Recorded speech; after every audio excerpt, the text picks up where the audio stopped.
Hello friends, ನಾನು ನಾರಾಯಣ್. ಸ್ನೇಹಿತರೆ, ನಮ್ಮ ಬೆಂಗಳೂರಿನ ಟ್ರಾಫಿಕ್ ದಟ್ಟಣೆಯನ್ನು ಕಮ್ಮಿ ಮಾಡಲು ಹಾಗೂ ನಮ್ಮ ಬೆಂಗಳೂರು ನಗರಕ್ಕೆ ಹೊರ ರಾಜ್ಯಗಳ ಕಮರ್ಷಿಯಲ್ ಟ್ರಾಫಿಕ್ ಅನವಶ್ಯಕವಾಗಿ ಬರುವುದನ್ನು ತಪ್ಪಿಸಲು ಬೆಂಗಳೂರಿನ ಹೃದಯ ಭಾಗದಿಂದ 50 ಕಿಲೋಮೀಟರ್ ದೂರದಲ್ಲಿ ಬೆಂಗಳೂರಿನ ಸುತ್ತಲೂ 280 ಕಿಲೋಮೀಟರ್ ಉದ್ದಕ್ಕೆ ನಿರ್ಮಾಣ ಆಗುತ್ತಿರುವುದೇ ನಮ್ಮ ಬೆಂಗಳೂರಿನ ಸ್ಯಾಟಲೈಟ್ ಟೌನ್ ರಿಂಗ್ ರಸ್ತೆ. ಈ ರಸ್ತೆ ನಮ್ಮ ಬೆಂಗಳೂರಿನ ಮೂಲಕ ಸಾಗುವ 8 ಸ್ಟೇಟ್ ಹೈವೇ ಮತ್ತು 8 ನ್ಯಾಷನಲ್ ಹೈವೇಗಳಿಗೆ ಸಂಪರ್ಕ ಕಲ್ಪಿಸುತ್ತದೆ. ಇದರಿಂದಾಗಿ ಹೊರ ರಾಜ್ಯಗಳಿಂದ ಬರುವ ವಾಹನಗಳು ಹಾಗೂ ಹೊರ ರಾಜ್ಯಗಳಿಗೆ ಹೋಗುವ ವಾಹನಗಳು ಬೆಂಗಳೂರು ನಗರಕ್ಕೆ ಅನವಶ್ಯಕವಾಗಿ ಬರುವುದು ತಪ್ಪುತ್ತದೆ. ಇದರಿಂದಾಗಿ ಬೆಂಗಳೂರು ನಗರದಲ್ಲಿ ಟ್ರಾಫಿಕ್ ದಟ್ಟಣೆಯು ಕಮ್ಮಿ ಆಗುತ್ತದೆ. ಕೇಂದ್ರದ ministry of road transport and highway Mantralaya MoRTH ಅವರ ಭಾರತಮಾಲಾ ಪರಿಯೋಜನೆ ಅಡಿಯಲ್ಲಿ ನಿರ್ಮಾಣ ಆಗುತ್ತಿರುವ ಬೆಂಗಳೂರು ಸ್ಯಾಟಲೈಟ್ ಟೌನ್ ರಿಂಗ್ ರಸ್ತೆ 4 ಜಿಲ್ಲೆಗಳ ಮೇಲೆ ಹಾದು ಹೋಗಲಿದೆ. ಬೆಂಗಳೂರು ಅರ್ಬನ್, ಬೆಂಗಳೂರು ರೂರಲ್ ಮತ್ತು ರಾಮನಗರ ಈ 3 ಜಿಲ್ಲೆಗಳು ನಮ್ಮ ಕರ್ನಾಟಕ ರಾಜ್ಯದ್ದಾದರೆ ತಮಿಳುನಾಡಿನ ಕೃಷ್ಣಗಿರಿ ಜಿಲ್ಲೆಯ ಮೇಲೂ ಈ ರಸ್ತೆ ಸಾಗಲಿದೆ. ಈ ರಸ್ತೆ ಕರ್ನಾಟಕದಲ್ಲಿ 243 ಕಿಲೋಮೀಟರ್ ಉದ್ದಕ್ಕೆ ನಿರ್ಮಾಣ ಆದರೆ ತಮಿಳುನಾಡಿನಲ್ಲಿ 45 ಕಿಲೋಮೀಟರ್ ಉದ್ದಕ್ಕೆ ನಿರ್ಮಾಣ ಆಗಲಿದೆ. ಈಗಾಗಲೇ ಈ ಬೆಂಗಳೂರು ಸ್ಯಾಟಲೈಟ್ ಟೌನ್ ರಿಂಗ್ ರಸ್ತೆಯ ಮೊದಲನೇ ಭಾಗವಾಗಿ ತುಮಕೂರು ರಸ್ತೆಯ ದಾಬಸ್ಪೇಟೆಯಿಂದ ದೊಡ್ಡಬಳ್ಳಾಪುರ ದೇವನಹಳ್ಳಿ ಮೇಲೆ ಸಾಗಿ ಹೊಸಕೋಟೆವರೆಗೆ ಸಾಗುವ 80 ಕಿಲೋಮೀಟರ್ ಉದ್ದದ ರಸ್ತೆಯಲ್ಲಿ ನಿರ್ಮಾಣ ಕಾರ್ಯ ಮುಗಿದಿದ್ದು, ಈ ಭಾಗದ ರಸ್ತೆಯನ್ನು 2024ರ ಮಾರ್ಚ್ ತಿಂಗಳಲ್ಲಿ ನಮ್ಮ ದೇಶದ ಪ್ರಧಾನಿ ಮೋದಿ ಅವರು ಇನಾಗ್ರೇಟ್ ಮಾಡಿದ್ರು. ಮುಂದೆ ಬಾಕಿ ಇರುವ ಈ ಯೋಜನೆಯ ಕೆಲಸವನ್ನು 3 ಫೇಸ್ಗಳಲ್ಲಿ ನಿರ್ಮಿಸಲಾಗುವುದು. ಫೇಸ್ 1ರಲ್ಲಿ ತುಮಕೂರು ರಸ್ತೆಯ ದಾಬಸ್ಪೇಟೆಯಿಂದ ರಾಮನಗರದವರೆಗೆ ಸಾಗುವ 79 ಕಿಲೋಮೀಟರ್ ಉದ್ದದ ರಸ್ತೆಯನ್ನು ನಿರ್ಮಿಸಲಾಗುವುದು. ಫೇಸ್ 2ರಲ್ಲಿ ರಾಮನಗರದಿಂದ ತಮಿಳುನಾಡಿನ ಬೆಲಗೊಂಡಪಲ್ಲಿವರೆಗೆ ಸಾಗುವ 65.4 ಕಿಲೋಮೀಟರ್ ಉದ್ದದ ರಸ್ತೆಯನ್ನು ನಿರ್ಮಿಸಲಾಗುವುದು. ಫೇಸ್ 3ರಲ್ಲಿ ತಮಿಳುನಾಡಿನ ಬೆಲಗೊಂಡಪಲ್ಲಿಯಿಂದ ಹೊಸಕೋಟೆವರೆಗೆ ಸಾಗುವ 56.7 ಕಿಲೋಮೀಟರ್ ಉದ್ದದ ರಸ್ತೆಯನ್ನು ನಿರ್ಮಿಸಲಾಗುವುದು. ಮುಂದೆ ನಿರ್ಮಾಣ ಆಗುವ ಈ ರಸ್ತೆಯು ಬೆಂಗಳೂರು ನಗರದ ಸುತ್ತಲೂ ಇರುವ ದಾಬಸ್ಪೇಟೆ, ದೊಡ್ಡಬಳ್ಳಾಪುರ, ದೇವನಹಳ್ಳಿ, ಸೂಲಿಬೆಲೆ, ಹೊಸಕೋಟೆ, ಸರ್ಜಾಪುರ, ಅತ್ತಿಬೆಲೆ, ತಟ್ಟೆಕೆರೆ, ಕನಕಪುರ, ರಾಮನಗರ ಮತ್ತು ಮಾಗಡಿ ಸೇರಿ ಒಟ್ಟು 12 ಟೌನ್ಗಳಿಗೆ ಸಂಪರ್ಕ ಒದಗಿಸಲಿದ್ದು, ಮುಂದೆ ಈ ರಸ್ತೆಯು ಈಗಾಗಲೇ 90% ರಸ್ತೆ ನಿರ್ಮಾಣ ಪೂರ್ಣವಾಗಿ ವಾಹನಗಳ ಓಡಾಟಕ್ಕೆ ಸಿದ್ಧವಾಗಿರುವ ಬೆಂಗಳೂರು ಚೆನ್ನೈ ಎಕ್ಸ್ಪ್ರೆಸ್ ವೇ ಸೇರಿದಂತೆ ಬೆಂಗಳೂರು ಮೈಸೂರು ಎಕ್ಸ್ಪ್ರೆಸ್ ವೇ ಹಾಗೂ ಮುಂದೆ ನಿರ್ಮಾಣ ಆಗುವ Bengaluru Mangaluru express way, Bengaluru Poona express way ಹಾಗೂ ಬೆಂಗಳೂರು ವಿಜಯವಾಡ ಎಕ್ಸ್ಪ್ರೆಸ್ ವೇಗಳಿಗೂ ಸಹಿತ ಸಂಪರ್ಕವನ್ನು ಒದಗಿಸಲಿದೆ. ಬೆಂಗಳೂರಿನ ಸುತ್ತಲೂ ನಿರ್ಮಾಣ ಆಗುವ ಈ ಸ್ಯಾಟಲೈಟ್ ಟೌನ್ ರಿಂಗ್ ರಸ್ತೆ 41 ಎಕಾನಮಿ ನೋಡ್ಗಳು ಸೇರಿದಂತೆ 34 SEZ, 1 textile cluster, 2 mega food park, 1 pharma ಮತ್ತು ಮೆಡಿಕಲ್ ಕ್ಲಸ್ಟರ್ ಹಾಗೂ 2 ಎಲೆಕ್ಟ್ರಾನಿಕ್ ಮ್ಯಾನುಫ್ಯಾಕ್ಚರಿಂಗ್ ಕ್ಲಸ್ಟರ್ಗಳಿಗೂ ಸಂಪರ್ಕ ಒದಗಿಸಲಿದೆ.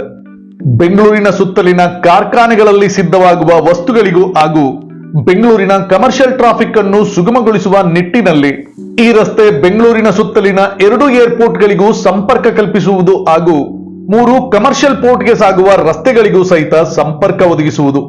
ಜೊತೆಗೆ ದಾಬಸ್ಪೇಟೆಯಲ್ಲಿ ನಿರ್ಮಾಣ ಆಗುತ್ತಿರುವ ಮಲ್ಟಿ ಮಾಡೆಲ್ ಲಾಜಿಸ್ಟಿಕ್ ಪಾರ್ಕಿಗೂ ಸಹಿತ ಸಂಪರ್ಕ ಒದಗಿಸುವುದು. ಒಟ್ಟು 280 ಕಿಲೋಮೀಟರ್ ಉದ್ದದ ಈ ರಸ್ತೆಯಲ್ಲಿ ಈಗಾಗಲೇ 80 ಕಿಲೋಮೀಟರ್ ಉದ್ದದ ರಸ್ತೆಯ ನಿರ್ಮಾಣ ಪೂರ್ಣವಾಗಿದ್ದು, ಪ್ರಸ್ತುತ ಫೇಸ್ 3ರ 2 ಪ್ಯಾಕೇಜ್ಗಳಲ್ಲಿ ನಿರ್ಮಾಣ ಕಾರ್ಯ ನಡೆಯುತ್ತಲಿದೆ. ಪ್ಯಾಕೇಜ್ 1ರಲ್ಲಿ ತಮಿಳುನಾಡಿನ ಬೆಲಗೊಂಡಪಲ್ಲಿಯಿಂದ ಕರ್ನಾಟಕ ತಮಿಳುನಾಡು ಗಡಿಯವರೆಗೆ ನಿರ್ಮಾಣ ಆಗುತ್ತಿರುವ 35.7 ಕಿಲೋಮೀಟರ್ ಉದ್ದದ ರಸ್ತೆ ಹಾಗೂ ಪ್ಯಾಕೇಜ್ 2ರಲ್ಲಿ ಕರ್ನಾಟಕ ತಮಿಳುನಾಡು ಗಡಿಯಿಂದ ಹೊಸಕೋಟೆವರೆಗೆ ನಿರ್ಮಾಣ ಆಗುತ್ತಿರುವ 20.9 ಕಿಲೋಮೀಟರ್ ಉದ್ದದ ರಸ್ತೆ ನಿರ್ಮಾಣ ಕಾರ್ಯ ವೇಗವಾಗಿ ಏನೋ ನಡೆಯುತ್ತಿದ್ದು, national highway authority of India ಈ ಭಾಗದ ರಸ್ತೆಯನ್ನು 2025ರ ಮಾರ್ಚ್ ತಿಂಗಳ ಒಳಗೆ ಪೂರ್ಣಗೊಳಿಸುವುದಾಗಿ ಹೇಳಿಕೊಂಡಿತ್ತು. ಆದರೆ ಈ ಭಾಗದಲ್ಲಿ ಇನ್ನೂ ಬಾಕಿ ಇರುವ ಕೆಲಸಗಳನ್ನು ನೋಡಿದರೆ ಈ ವರ್ಷದ ಅಂತ್ಯಕ್ಕೆ ಈ ಕೆಲಸ ಪೂರ್ಣವಾಗಬಹುದು ಎನಿಸುತ್ತದೆ. ಇನ್ನು ಬಾಕಿ ಇರುವ ಈ ರಸ್ತೆಯ ಫೇಸ್ 1 ಮತ್ತು 2ರ ರಸ್ತೆ ನಿರ್ಮಾಣದ ಕೆಲಸ ಪ್ರಾರಂಭಿಸುವುದಕ್ಕೆ ಮಿನಿಸ್ಟ್ರಿ ಆಫ್ ರೋಡ್ ಟ್ರಾನ್ಸ್ಪೋರ್ಟ್ ಮತ್ತು ಹೈವೇ ಮಂತ್ರಾಲಯದ ಸ್ಟ್ಯಾಂಡಿಂಗ್ ಫೈನಾನ್ಸ್ ಕಮಿಟಿ SFC ಅವರ ಒಪ್ಪಿಗೆ ಬಾಕಿ ಇದ್ದು, ಈ ಒಪ್ಪಿಗೆ ಶೀಘ್ರವಾಗಿ ಸಿಗಲಿದೆ ಎಂದು ಹೇಳಲಾಗುತ್ತಿದೆ. ಮುಂದೆ ಫೇಸ್ 1 ಮತ್ತು 2ರಲ್ಲಿ ರಸ್ತೆ ನಿರ್ಮಾಣಕ್ಕೆ ಬೇಕಿರುವ ಭೂಮಿಯನ್ನು ಗುರುತಿಸುವ ಕೆಲಸ ಬಹಳ ಹಿಂದೆಯೇ ಮುಗಿದಿದ್ದು ಈ ಭಾಗದಲ್ಲಿ ಭೂಮಿ ಕಳೆದುಕೊಂಡಿರುವ ರೈತರಿಗೆ ಪರಿಹಾರ ಕೊಡುವ ಕೆಲಸ 2023ರಿಂದ ಇನ್ನು ಬಾಕಿಯೇ ಇದೆ.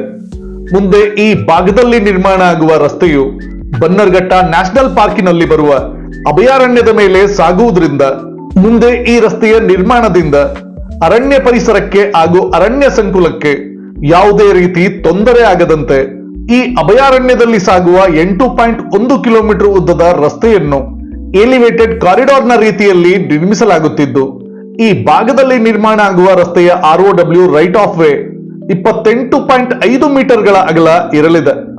ಈಗಾಗಲೇ national highway authority of India ಅವರು ಬೆಂಗಳೂರಿನ ಸ್ಯಾಟಲೈಟ್ ಟೌನ್ ರಿಂಗ್ ರಸ್ತೆಯಲ್ಲಿ ಬಾಕಿ ಇರುವ ಫೇಸ್ 1 ಹಾಗೂ 2ರ 5 ಪ್ಯಾಕೇಜ್ಗಳಲ್ಲಿ ರಸ್ತೆ ನಿರ್ಮಾಣ ಮಾಡುವ ಗುತ್ತಿಗೆಯ ಟೆಂಡರ್ ಕರೆಯುವ ಕೆಲಸಕ್ಕೆ ಚಾಲನೆ ನೀಡಿದ್ದಾರೆ. ಈಗ ಬಾಕಿ ಇರುವ 144.2 ಕಿಲೋಮೀಟರ್ ಉದ್ದದ ರಸ್ತೆ ನಿರ್ಮಿಸುವುದಕ್ಕೆ 4,749 ಕೋಟಿ ವೆಚ್ಚ ಆಗಲಿದೆ ಎಂದು ಅಂದಾಜಿಸಲಾಗಿದೆ. National highway authority of India ಈ ರಸ್ತೆಯ ಕೆಲಸವನ್ನು HAM ಹೈಬ್ರಿಡ್ ಆನ್ಯುಟಿ ಮಾಡೆಲ್ನ ಅಡಿಯಲ್ಲಿ ನಿರ್ಮಾಣ ಮಾಡಲಿದ್ದು ಈ ರಸ್ತೆಯ ನಿರ್ಮಾಣಕ್ಕೆ ಆಗುವ ವೆಚ್ಚದಲ್ಲಿ ಕೇಂದ್ರ ಸರ್ಕಾರ 40% ಅನ್ನು ಕೊಡಲಿದೆ ಮತ್ತು ಉಳಿದ 60% ಹಣವನ್ನು ಈ ರಸ್ತೆಯ ಗುತ್ತಿಗೆಯನ್ನು ಪಡೆಯುವ ಕಂಪನಿ ಹೂಡಿಕೆ ಮಾಡಬೇಕಾಗುತ್ತದೆ. ಮುಂದೆ ಈ ಕಂಪನಿ ತಮ್ಮ ಹೂಡಿಕೆಯನ್ನು ಮುಂದೆ ಒಪ್ಪಂದ ಆದ ಒಂದು ನಿರ್ದಿಷ್ಟ ಕಾಲದವರೆಗೂ ಈ ರಸ್ತೆಯಲ್ಲಿ ತೋಲುಸೂಲಿ ಮಾಡಿಕೊಳ್ಳುವ ಮೂಲಕ ತಮ್ಮ ಹೂಡಿಕೆ ಮತ್ತು ಲಾಭ ಎರಡನ್ನೂ ಹಿಂಪಡೆಯಬೇಕಾಗುತ್ತದೆ. National highway authority of India ನಿರ್ಮಾಣ ಆಗುವ ಈ ರಸ್ತೆಯ ಹಲವು ಭಾಗದಲ್ಲಿ ಈ ರಸ್ತೆಯಲ್ಲಿ ಪ್ರಯಾಣಿಸುವ ಸಾರ್ವಜನಿಕರ ಉಪಯೋಗಕ್ಕಾಗಿ restaurant, petrol bunk, automobile workshop ಹಾಗೂ ಸರಕು ಸಾಗಣೆ ವಾಹನಗಳಿಗಾಗಿ ಪಾರ್ಕಿಂಗ್, ಟಾಯ್ಲೆಟ್ ಹಾಗೂ ಡಾರ್ಮೆಟ್ರಿಗಳನ್ನು ಲಾರಿ ಚಾಲಕರ ಉಪಯೋಗಕ್ಕಾಗಿ ನಿರ್ಮಿಸಲಿದ್ದಾರೆ. ಹಾಗೂ ಈಗ ಯಾವ ರೀತಿಯಲ್ಲಿ ಬೆಂಗಳೂರು ಮೈಸೂರು ಎಕ್ಸ್ಪ್ರೆಸ್ ವೇ ರಸ್ತೆಯಲ್ಲಿ ಟ್ರಾಫಿಕ್ ರೂಲ್ಸ್ ಗಳ ಉಲ್ಲಂಘನೆ ಮಾಡುವವರನ್ನು ತಡೆಯಲು ಮತ್ತು ಅಂತವರಿಗೆ ಫೈನ್ ಹಾಕಲು AI ಬೇಸ್ಡ್ ಕ್ಯಾಮೆರಾ ಸಿಸ್ಟಮ್ಗಳನ್ನು ಅಳವಡಿಸಿದ್ದಾರೋ ಅದೇ ರೀತಿಯಲ್ಲಿ ಈಗ ದಾಬಸ್ಪೇಟೆಯಿಂದ ಹೊಸಕೋಟೆವರೆಗೆ ಸಿದ್ಧವಿರುವ 80 ಕಿಲೋಮೀಟರ್ ರಸ್ತೆಯಲ್ಲಿ ಈ AI ಬೇಸ್ಡ್ ಕ್ಯಾಮೆರಾ ಸಿಸ್ಟಮ್ಗಳನ್ನು ಅಳವಡಿಸಲಿದ್ದಾರೆ. ಈಗಾಗಲೇ ಈ ರಸ್ತೆಯಲ್ಲಿ 8 ಜಾಗಗಳನ್ನು ಈ AI ಬೇಸ್ಡ್ ಕ್ಯಾಮೆರಾಗಳನ್ನು ಅಳವಡಿಸಲು ಗುರುತಿಸಿದ್ದಾರೆ. ಈ ರಸ್ತೆಯಲ್ಲಿ 100 ಕಿಲೋಮೀಟರ್ ವೇಗದವರೆಗೂ ವಾಹನಗಳನ್ನು ಚಲಾಯಿಸಬಹುದಾಗಿದೆ.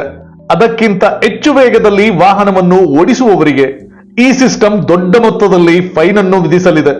ಮುಂದೆ national highway authority of India ಬೆಂಗಳೂರಿನ ಸ್ಯಾಟಲೈಟ್ ಟೌನ್ ರಿಂಗ್ ರಸ್ತೆಯ ಪೂರ್ಣ ಪ್ರಮಾಣದ 280 ಕಿಲೋಮೀಟರ್ ಉದ್ದದ ರಸ್ತೆಯನ್ನು 2027ರ ಅಂತ್ಯದೊಳಗೆ ನಿರ್ಮಾಣವನ್ನು ಪೂರ್ಣಗೊಳಿಸುವುದಾಗಿ ಹೇಳಿಕೊಂಡಿದ್ದಾರೆ. ನಮ್ಮ ರಾಜ್ಯದ ಎಲ್ಲಾ ರಾಜಕೀಯ ಪಕ್ಷಗಳು ಬೆಂಗಳೂರಿನ ಏಳಿಗೆಗೆ ಕಳಂಕಪ್ರಾಯದಂತೆ ಅಡ್ಡಿಯಾಗಿರುವ ಬೆಂಗಳೂರಿನ ಟ್ರಾಫಿಕ್ ಸಮಸ್ಯೆಯನ್ನು ಪರಿಹರಿಸುವ ನಿಟ್ಟಿನಲ್ಲಿ ಬಾಕಿ ಇರುವ ಬೆಂಗಳೂರು ಪೆರಿಫೆರಿಯಲ್ ರಿಂಗ್ ರಸ್ತೆ, ನಮ್ಮ ಮೆಟ್ರೋ ಫೇಸ್ 3 ಹಾಗೂ 3A ಕಾಮಗಾರಿ, ಬೆಂಗಳೂರಿನ ಸಬರ್ಬನ್ ರೈಲ್ವೆ ಪ್ರಾಜೆಕ್ಟ್ ಹಾಗೂ ಬೆಂಗಳೂರಿನ ಸರ್ಕ್ಯುಲರ್ ರೈಲ್ವೆ ನೆಟ್ವರ್ಕ್ ಕಾಮಗಾರಿಯನ್ನು ಶೀಘ್ರವಾಗಿ ಪ್ರಾರಂಭಿಸಬೇಕು ಎಂದು ನಮ್ಮ ರಾಜ್ಯ ಸರ್ಕಾರವನ್ನು ಹಾಗೂ ಕೇಂದ್ರ ಸರ್ಕಾರವನ್ನು ವಿನಂತಿಸಿಕೊಳ್ಳುತ್ತಾ ನಾನು ನಾರಾಯಣ್. ಸ್ನೇಹಿತರೆ, ನಿಮ್ಗೆ ಈ ವಿಡಿಯೋ ಇಷ್ಟ ಆಗಿದ್ದಲ್ಲಿ ಲೈಕ್ ಮಾಡಿ, ಶೇರ್ ಮಾಡಿ, ಸಬ್ಸ್ಕ್ರೈಬ್ ಮಾಡ್ಕೊಳ್ಳಿ. ಮತ್ತೆ ನಿಮ್ಮ ಅನಿಸಿಕೆ ಅಭಿಪ್ರಾಯನ ಖಂಡಿತ ಕಮೆಂಟ್ ಬಾಕ್ಸ್ ಅಲ್ಲಿ ತಿಳಿಸಿ. ನಮ್ಮ ಈ ವಿಡಿಯೋನ ಇಲ್ಲಿವರೆಗೂ ನೋಡಿದ್ದಕ್ಕೆ ಥ್ಯಾಂಕ್ ಯು, ಧನ್ಯವಾದ, ನಮಸ್ಕಾರ.